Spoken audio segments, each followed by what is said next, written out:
ಪ್ರಧಾನಿ ನರೇಂದ್ರ ಮೋದಿಯವರು ಮೂರನೇ ಬಾರಿಗೆ ಪ್ರಧಾನಿಯಾದ ಬಳಿಕ ನಡೆಯುತ್ತಿರುವ ಮೊದಲ ಮನ್ ಕಿ ಬಾತ್ ಕಾರ್ಯಕ್ರಮದ ನೇರ ಪ್ರಸಾರ ಕಾರ್ಯಕ್ರಮವನ್ನು ಭಾನುವಾರ ಹೊನ್ನಾವರದ ಎಂಪಿಇ ಸೊಸೈಟಿಯ ಎಸ್ಡಿಎಂ ಕಾಲೇಜಿನ ಸಭಾಭವನದಲ್ಲಿ ಜರುಗಿತು. ಭಾರತ ಮಾತೆಯ ಭಾವಚಿತ್ರಕ್ಕೆ ದೀಪ ಬೆಳಗಿಸುವುದರ ಮೂಲಕ ಕಾರ್ಯಕ್ರಮವನ್ನು ಚಾಲನೆ ನೀಡಲಾಯಿತು. ಈ ವೇಳೆ ಶಾಸಕ ದಿನಕರ್ ಶೆಟ್ಟಿ, ಜಿಲ್ಲಾಧ್ಯಕ್ಷ ಎನ್ಎಸ್ ಹೆಗಡೆ, ದೂರದರ್ಶನ ವಾಹಿನಿಯ ಪ್ರಸನ್ನ ಇತರರು ದೀಪ ಬೆಳಗಿಸುವುದರ ಮೂಲಕ ಕಾರ್ಯಕ್ರಮವನ್ನು ಉದ್ಘಾಟಿಸಿದರು.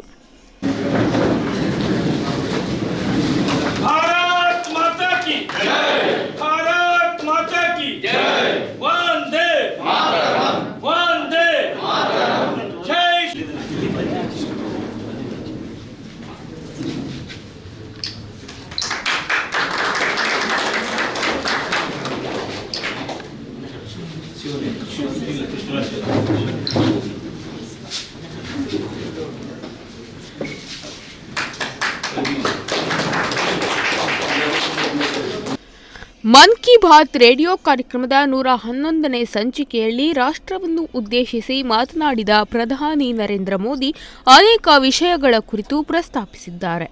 ಕೇಂದ್ರದಲ್ಲಿ ಬಿಜೆಪಿ ನೇತೃತ್ವದ ಎನ್ಡಿಎ ಒಕ್ಕೂಟ ಮೂರನೇ ಬಾರಿಗೆ ಅಧಿಕಾರಕ್ಕೆ ಬಂದ ಬಳಿಕ ಪ್ರಧಾನಿ ಮೋದಿ ಅವರ ಮೊದಲ ಮನ್ ಕಿ ಬಾತ್ ಕಾರ್ಯಕ್ರಮ ಇದಾಗಿದೆ.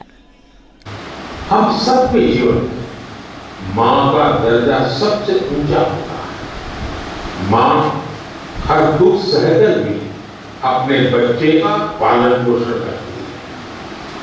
हर माँ अपने बच्चे पर हर स्नेह लुटाती है. जन्मदात्री माँ का ये प्यार हम सब पर एक कर्ज की तरह होता है जिसे कोई चुका नहीं सकता. मैं सोच रहा था हम माँ को कुछ दे तो सकते हैं लेकिन और कुछ कर सकते हैं.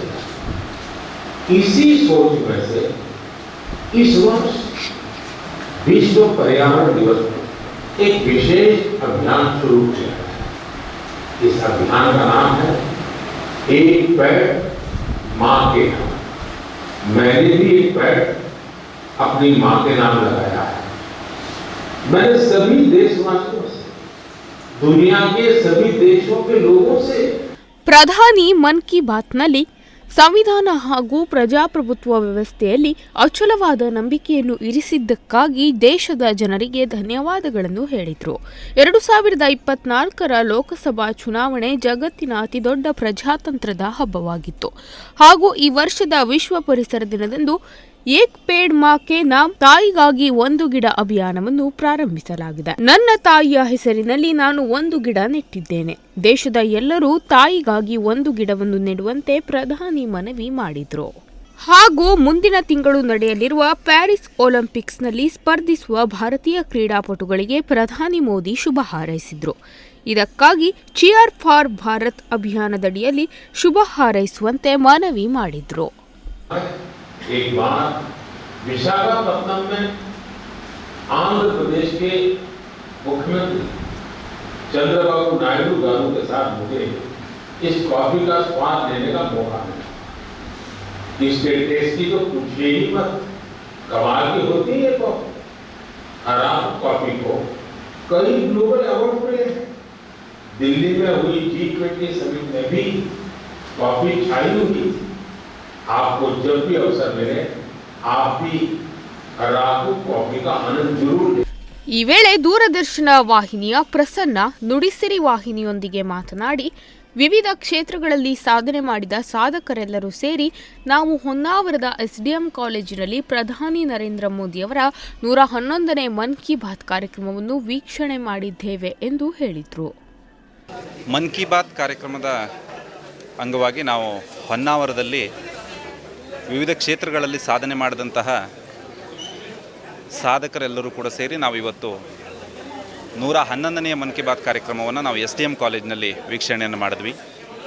ಈ ಒಂದು ಕಾರ್ಯಕ್ರಮದಲ್ಲಿ ಹೊನ್ನಾವರ ಮತ್ತು ಸುತ್ತಮುತ್ತಲಿನ ತಾಲೂಕಿನಲ್ಲಿ ವಿವಿಧ ಕ್ಷೇತ್ರಗಳಲ್ಲಿ ಸಾಧನೆ ಮಾಡಿದಂತಹ, ಅಂದರೆ ಲಾಯರ್ಸ್ ಇರ್ಬೋದು, ಡಾಕ್ಟರ್ಸ್ ಇರ್ಬೋದು, ಅದರ ಜೊತೆಗೆ ಸಾಹಿತಿಗಳಿದ್ದರು, ಕಾಲೇಜಿನ ಲೆಕ್ಚರರ್ಸ್ ಇದ್ದರು, ಅವರೆಲ್ಲರ ಒಂದು ಸಮ್ಮುಖದಲ್ಲಿ ಈ ಒಂದು ಕಾರ್ಯಕ್ರಮವನ್ನು ವೀಕ್ಷಣೆಯನ್ನು ಮಾಡಿದ್ವಿ.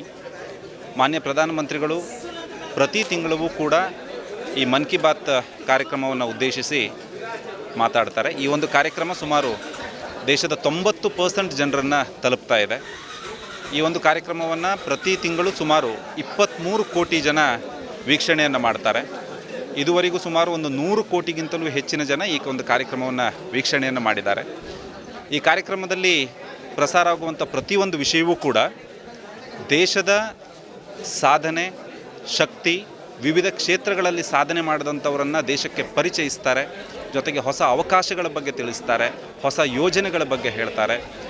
ಮನ್ ಕಿ ಬಾತ್ ಕಾರ್ಯಕ್ರಮದ ಒಂದು ಉದ್ದೇಶ ಏನಂತ ಹೇಳಿದ್ರೆ 2047ಕ್ಕೆ ನಾವೇನೋ ಒಂದು ವಿಕಸಿತ ಭಾರತವನ್ನು ಮಾಡುವ ಸಂಕಲ್ಪ ಏನಿದೆ, ಆ ಸಂಕಲ್ಪಕ್ಕೆ ಪೂರಕವಾಗಿ ಎಲ್ಲರೂ ಕೂಡ, ಇಡೀ ದೇಶದ ಪ್ರತಿಯೊಬ್ಬರೂ ಕೂಡ ಅದರಲ್ಲಿ ಭಾಗವಹಿಸುವ ರೀತಿಯಲ್ಲಿ ನಾವು ಈ ಮನ್ ಕಿ ಬಾತ್ ಕಾರ್ಯಕ್ರಮ ಅತ್ಯಂತ ಸ್ಫೂರ್ತಿದಾಯಕವಾಗಿ ನಡೀತಾ ಇದೆ.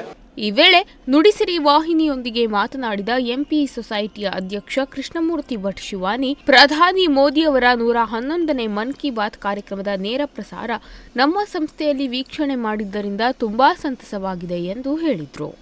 ಈ ದಿವಸ ಪ್ರಧಾನಮಂತ್ರಿಯವರ ಮನದಾಳದ ಮಾತು ಮನ್ ಕಿ ಬಾತ್ ನಮ್ಮ ಸಂಸ್ಥೆಯಲ್ಲಿ ಆಯೋಜನೆ ಆಗಿದ್ದು ನಮಗೆಲ್ಲರಿಗೂ ತುಂಬ ಸಂತೋಷ ತಂದಿದೆ. ಈ ದಿವಸ ನಮ್ಮೆಲ್ಲ ಸಿಬ್ಬಂದಿಗಳು, ಶಿಕ್ಷಕೇತರ ಸಿಬ್ಬಂದಿಗಳು, ವಿದ್ಯಾರ್ಥಿಗಳು ಕೂಡ ಇದರ ಪ್ರಯೋಜನವನ್ನು ಪಡೆದಿದ್ದಾರೆ.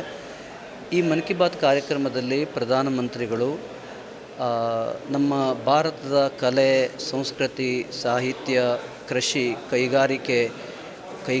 ಕೈಗಾರಿಕೋದ್ಯಮ ಇವೆಲ್ಲದರ ಮೇಲೆ ಬೆಳಕನ್ನು ಚೆಲ್ಲಿ ನಮ್ಮನ್ನೆಲ್ಲರನ್ನ ಹುರಿದುಂಬಿಸಿದ್ದಾರೆ. ನಾನು ಅವರಿಗೆ ಎಷ್ಟು ಧನ್ಯವಾದವನ್ನು ಹೇಳಿದ್ರೂ ಸಾಲದು. ಇವತ್ತಿನ ಈ ಮನ್ ಕಿ ಬಾತ್ನಲ್ಲಿ ನನಗೆ ತುಂಬ ಸಂತೋಷ ತಂದದ್ದು ಅಂದರೆ, ಪ್ರಾರಂಭದಲ್ಲಿ ಮಾನ್ಯ ಪ್ರಧಾನಿಯವರು ತಾಯಿಯ ಬಗ್ಗೆ ಆಡಿದ ಮಾತುಗಳು ನನಗೆ ತುಂಬ ಸಂತೋಷ ತಂತು. ಜಗತ್ತಿನಲ್ಲಿ ಅಥವಾ ಯಾವ ಜೀವಿಯೂ ತಾಯಿಯನ್ನು ಪ್ರೀತಿಸದ ಜೀವಿ ಯಾರೂ ಇಲ್ಲ, ವ್ಯಕ್ತಿಯೂ ಯಾರೂ ಇಲ್ಲ. ಹಾಗಾಗಿ ಪರಿಸರವನ್ನು ಉಳಿಸಿ ಬೆಳೆಸಲಿಕ್ಕೆ ತಾಯಿಯನ್ನು ಉದಾಹರಣೆ ತಗೊಂಡು ತನ್ನ ತಾಯಿಯ ಹೆಸರಿನಲ್ಲಿ ಒಂದು ಗಿಡವನ್ನು ನೆಡಿ ಹೇಳುವುದರ ಮೂಲಕ ಕರೆ ಕೊಟ್ಟು ಮುಂದಿನ ತಲೆಮಾರಿಗೆ ಪರಿಸರವನ್ನು ಉಳಿಸಿ ಬೆಳೆಸಿಕೊಂಡು ಹೋಗುವಂಥ ಮಾತನ್ನಾಡಿದ ಪ್ರಧಾನಮಂತ್ರಿಗಳ ನಾನು ಧನ್ಯವಾದವನ್ನು ಅರ್ಪಿಸ್ತೇನೆ. ಇಂತಹ ಪ್ರಧಾನಿಯವರನ್ನು ಕಂಡಂತಹ ಈ ದೇಶವಾಸಿಗಳು ತುಂಬ ಅದೃಷ್ಟವಂತರು. ಈ ಕಾರ್ಯಕ್ರಮದಲ್ಲಿ ಶಾಸಕ ದಿನಕರ್ ಶೆಟ್ಟಿ, ಬಿಜೆಪಿ ಜಿಲ್ಲಾಧ್ಯಕ್ಷ ಎನ್ಎಸ್ ಹೆಗಡೆ, ವಿವಿಧ ಕ್ಷೇತ್ರದಲ್ಲಿ ಸಾಧನೆ ಮಾಡಿದ ಸಾಧಕರು, ಶಿಕ್ಷಕರು, ವಿದ್ಯಾರ್ಥಿಗಳು ಹಾಗೂ ಇತರರು ಕಾರ್ಯಕ್ರಮದಲ್ಲಿ ಭಾಗಿಯಾಗಿದ್ದರು. ವಿಶ್ವ ಜೊತೆಗೆ ವೀರೇಶ್, ನುಡಿಸಿರಿ ನ್ಯೂಸ್ ಹೊನ್ನಾವರ.